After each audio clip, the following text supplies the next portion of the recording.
ओम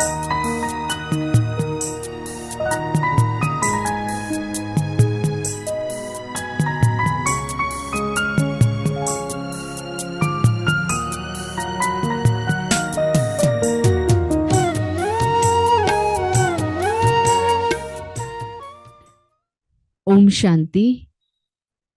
आज के इस एपिसोड में अव्यक्त बाप दादा की पालना जो हमारी दीदियों ने, हमारे बड़ों ने अव्यक्त रूप से ली है, उसका बहुत सुंदर आज का अनुभव हम आदरणीय सुषमा दीदी से, जो जयपुर से हैं, हमारे बीच में रखेंगे। दीदी, आपका बहुत बहुत वेलकम है इस एपिसोड में।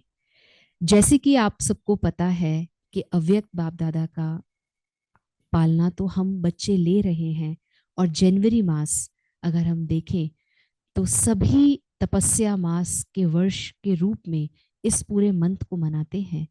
और साकार बाबा से हमारी दीदियों ने बहुत ही अधिक पालना ली, और धीरे धीरे अव्यक्त बाप दादा की पालना का स्वरूप आज हम विशाल रूप से देख रहे हैं।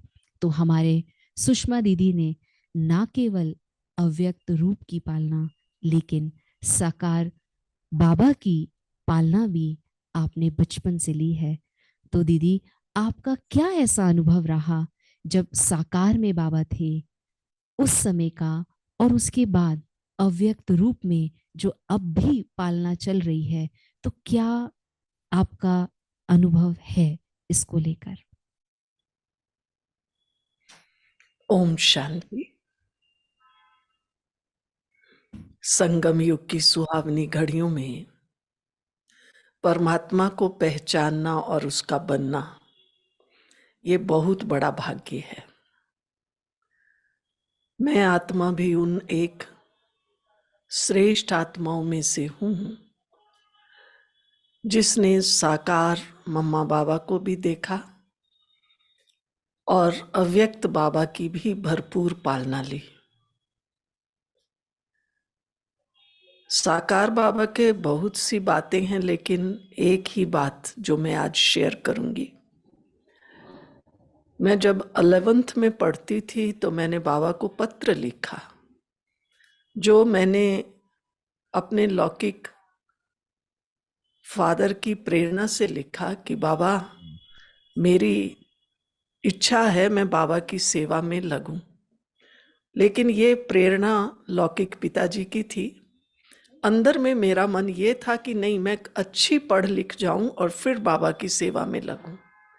लेकिन ये बात तो मैंने किसी को बताई नहीं, लेकिन जो मुझे कहा गया वो मैंने बाबा को पत्र में लिखकर भेज दिया।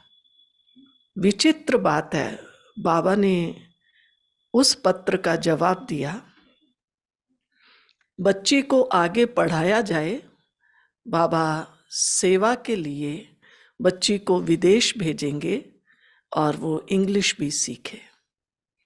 और जब बाबा का जवाब 8-10 दिन में आया और मैंने जब पत्र देखा तो मैं बहुत अंदर ही अंदर खुश हुई, क्योंकि मैंने ये बात किसी से शेयर नहीं की थी।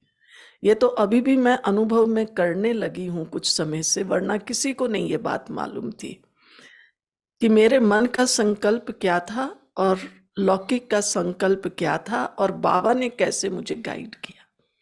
तो मैं तो बहुत खुश हो गई जब बाबा ने कहा नहीं, बच्ची को आगे पढ़ाया जाए।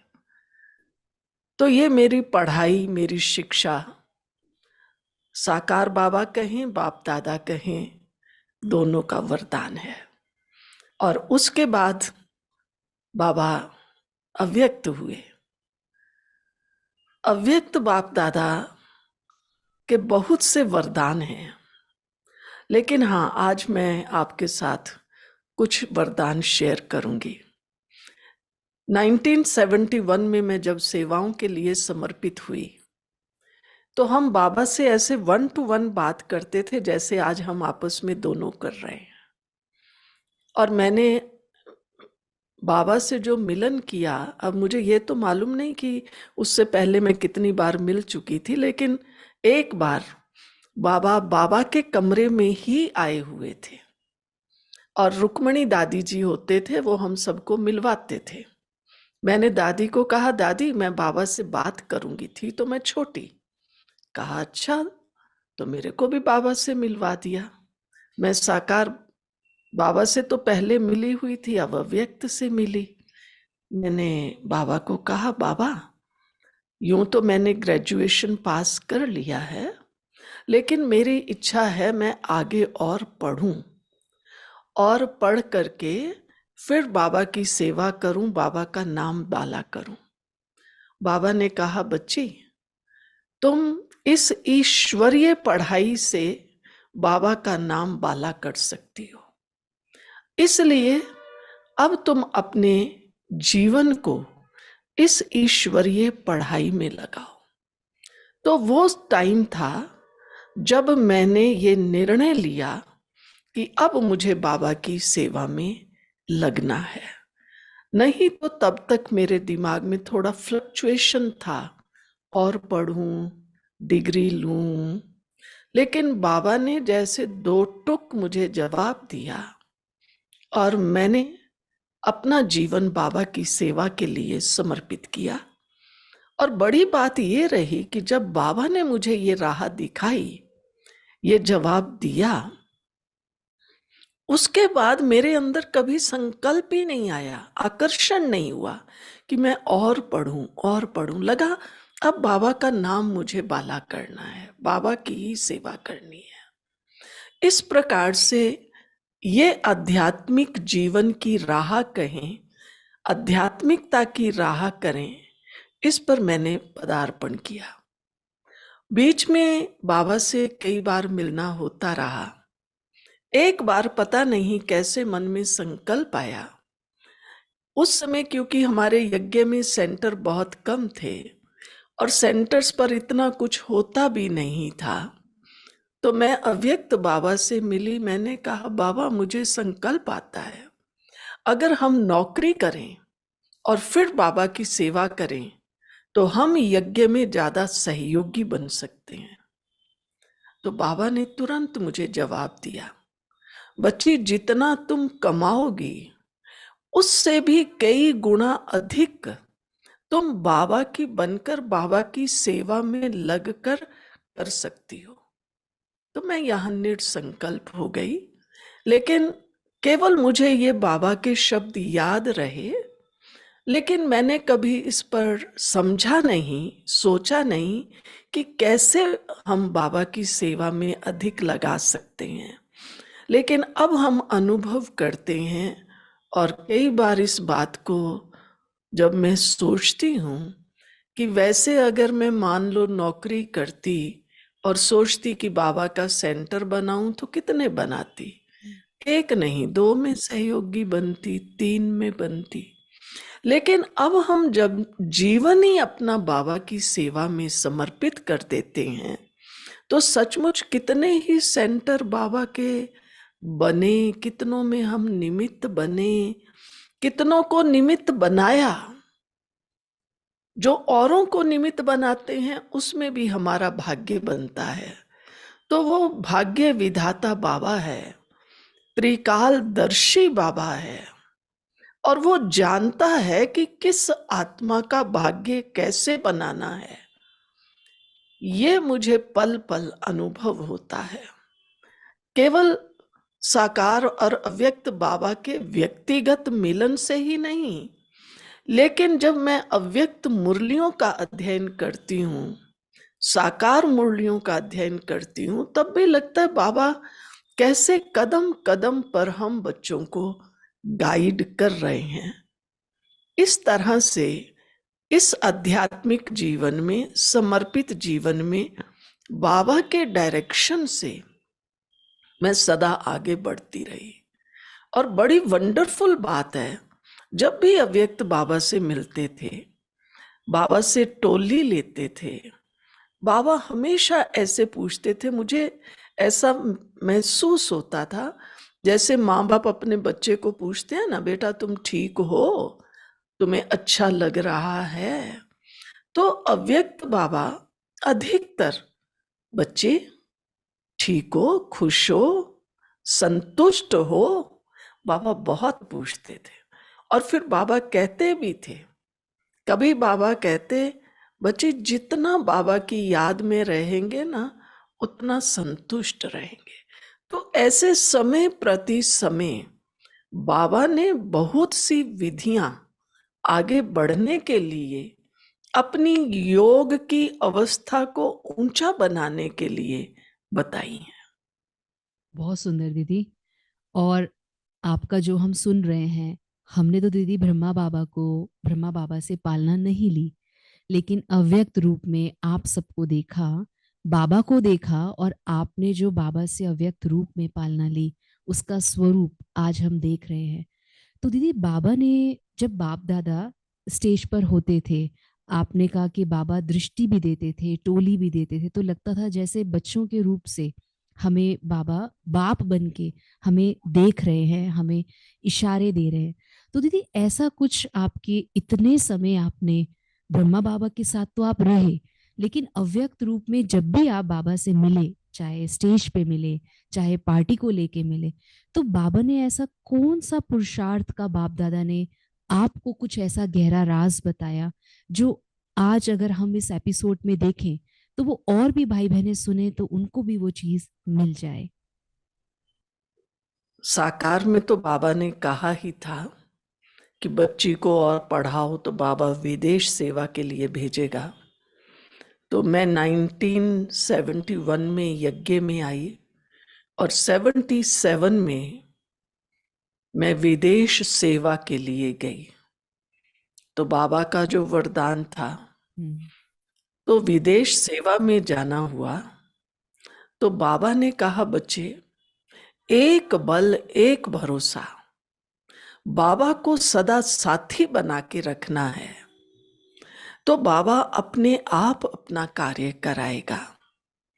अब 77 में जब मैं विदेश में गई, उस समय हमारी कोई विदेश में इतनी सेवाएं नहीं थी।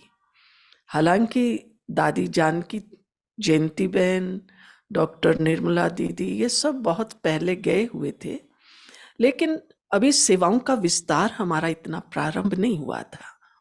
और उस समय की जो सेवाओं की शुरुआत थी, हर दादी कहें, बड़ी बहनें कहें, खूब सेवा की मेहनत में लगी हुई थी।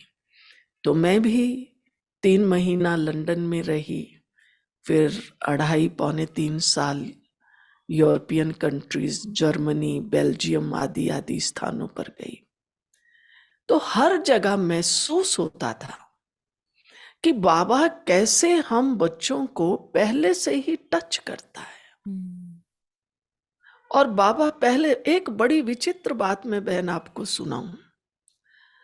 अभी हम इंडिया में हैं, तो कई बार ऐसे होता है, अमृत वेले में थोड़ा कभी लेट हो गए, कभी थोड़ा ढीलापन आ गया।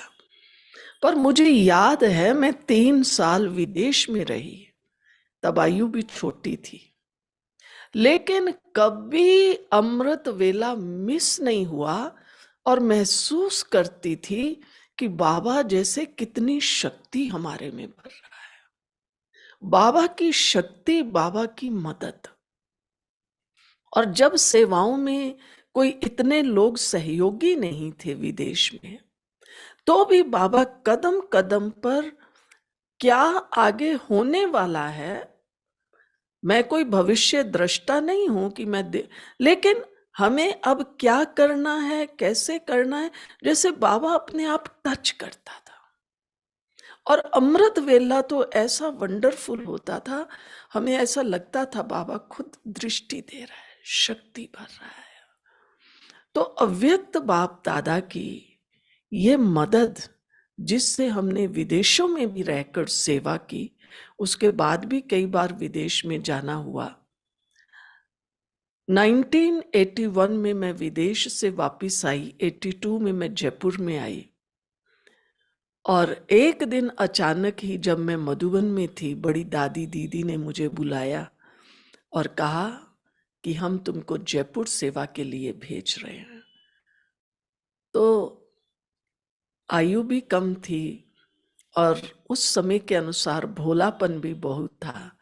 दादी ने जैसे ही कहा, मैंने कहा, जी दादी। ये भी मुझे कोई बाबा का वरदान है शुरू से। बड़ों ने जो कहा, जी दादी, जी बाबा, सदा ही जी। और उसी दिन रात को अव्यक्त बाबा को आना था और बाबा आए, मुरली चली, और उसके बाद जब लास्ट में सब मिलते हैं तो मधुबन में जो मेडिटेशन हॉल है उसमें बाबा आए थे और वहां सब बैठे हुए थे, बड़ी दीदी, दादी, निर्वैर भाई जी, करुणा बाई जी, मोहिनी बहन, सब लोग बैठे हुए थे। और फिर मुझे भी बुलाया और दादी ने कहा कि बाबा, हम इसको जयपुर भेज रहे हैं। तो बाबा ने मुझे बहुत पावरफुल दृष्टि दी। वो दृश्य तो अब भी जब मेरे सामने आता है, अभी भी मुझे लग रहा है बाबा मुझे अभी भी दृष्टि दे रहा है। तो पहले बाबा ने काफी समय दृष्टि दी और फिर बाबा ने कहा, बच्ची, बाबा तुम्हें भेज रहा है, अचल अटल अडोल होकर रहना। 3 शब्द बाबा ने बोले। तो मैं बाबा को देखती रही, दृष्टि लेती रही। फिर बाबा ने टोली ली और मेरे हाथ में रखी, मैंने हाथ यूं किया हुआ। फिर बाबा ने वही शब्द कहे, बच्ची, अचल अटल अडोल होकर रहना। मैं दृष्टि लेती रही, टोली लेकर हाथ यूं किया और पुनः तीसरी बार बाबा ने कहा, बच्ची, अचल अटल अडोल होकर रहना। तो बाबा ने ये 3 बार वरदान दिया और यहां बहुत बड़ी चेंज थी। वो तो मुझे उस समय तो नहीं मालूम था, लेकिन इससे आयु चाहे छोटी थी पर बाबा का इतना उमंग, इतनी शक्ति और इतना विश्वास।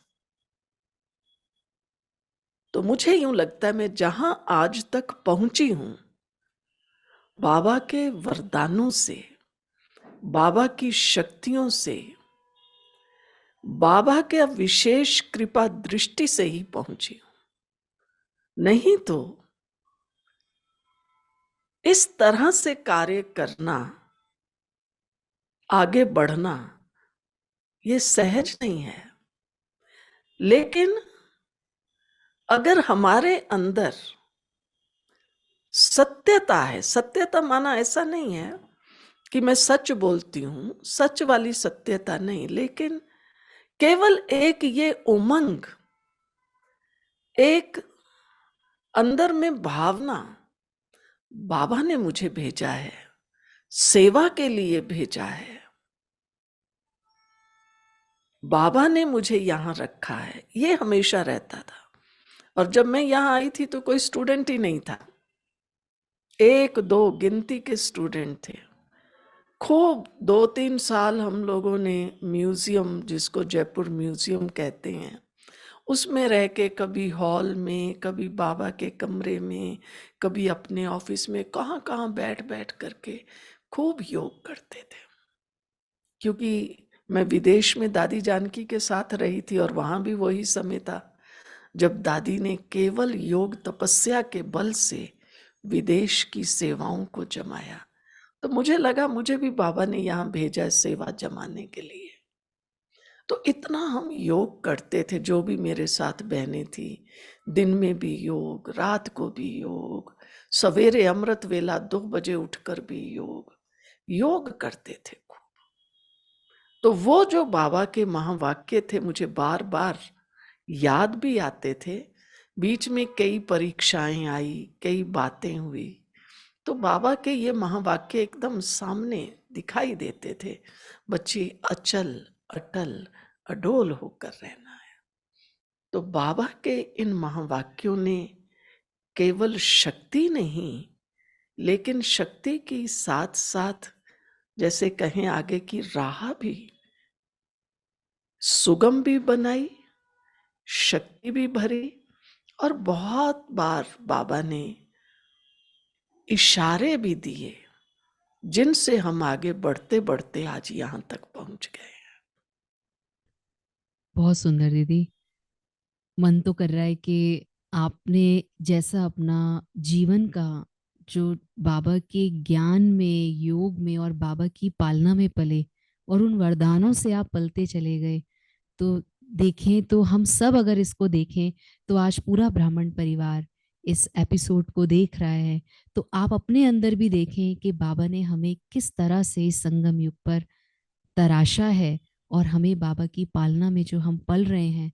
और दीदी आपकी जो इतनी सुंदर अनुभव आज हमने पहली बार आपके उस मुख से सुने, तो लग रहा है कि वो अंदर तक हमारे भी जा रहा है कि कैसे सच्चाई और सफाई अगर हम रखें तो बाबा की पालना सदा ही हम अनुभव करते रहें।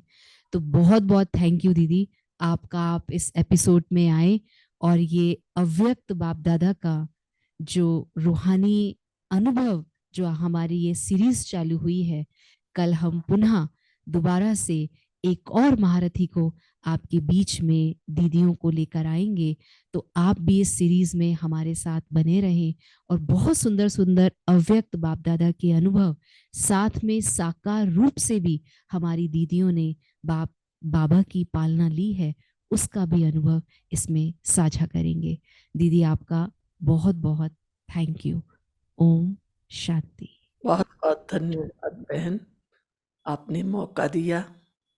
आज तो बाबा की यादें फिर से अंदर ताजा हो गई। जी मुझे तो बहुत पल पल कदम कदम पे लगता है बाबा साथ है। ओम शांति। धन्यवाद।